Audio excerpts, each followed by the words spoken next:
Gangster Sanjeev Maheshwari 1997 में हुए BJP नेता ब्रह्मदत्त द्विवेदी हत्याकांड का आरोपी था, जिसे मुख्तार अंसारी का करीबी भी माना जाता है।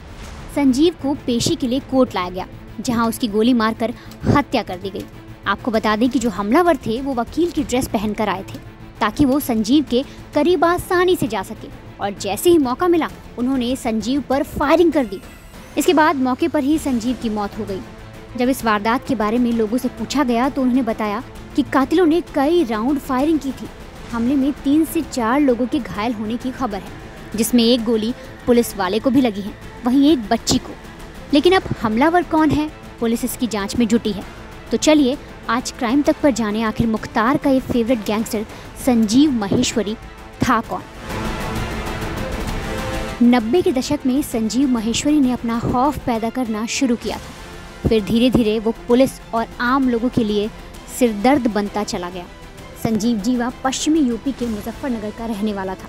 उसका कनेक्शन मुख्तार अंसारी के साथ है। वो मुख्तार का शूटर रह चुका है। इसका नाम चर्चित कृष्णानंद राय हत्याकांड में भी सामने आया था। शुरुआती दिनों में वो एक दवाखाना संचालक के यहाँ कंपाउंडर की नौकरी किया करता था। इसी नौकरी के दौरान जीवा ने अपने मालिक यानी दवाखाना संचालक को ही अगवा कर लिया। इस घटना के बाद उसने 90 के दशक में कोलकाता के एक कारोबारी के बेटे का भी अपहरण किया और फिरौती 2 करोड़ की मांग ली। उस वक्त किसी से 2 करोड़ की फिरौती की मांग होना भी अपने आप में बहुत बड़ी बात होती थी।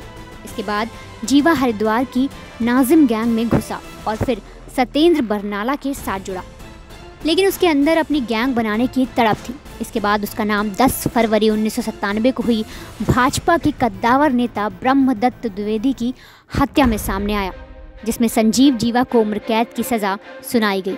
फिर जीवा थोड़े दिनों बाद मुन्ना बजरंगी गैंग में भी घुस गया और इसी क्रम में उसका संपर्क मुख्तार अंसारी से हुआ।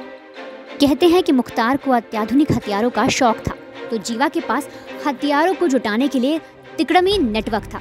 इसी वजह से संजीव को अंसारी का विश्वास भी मिला और फिर संजीव जीवा का नाम कृष्णानंद राय हत्याकांड में सामने आया। आपको बता दें कि संजीव शामली जिले का रहने वाला है। अपराध की दुनिया में उसने 90 के दशक में शुरुआत की थी। उसके खिलाफ 22 से भी ज़्यादा मामले दर्ज हैं। फिलहाल वो लखनऊ जेल में उम्र कैद की सज़ा काट रहा था। हाल ही में मुजफ्फरनगर में जीवा का करीब 4 करोड़ रुपए की कीमत की प्रॉपर्टी को जिला प्रशासन ने कुर्क भी किया था।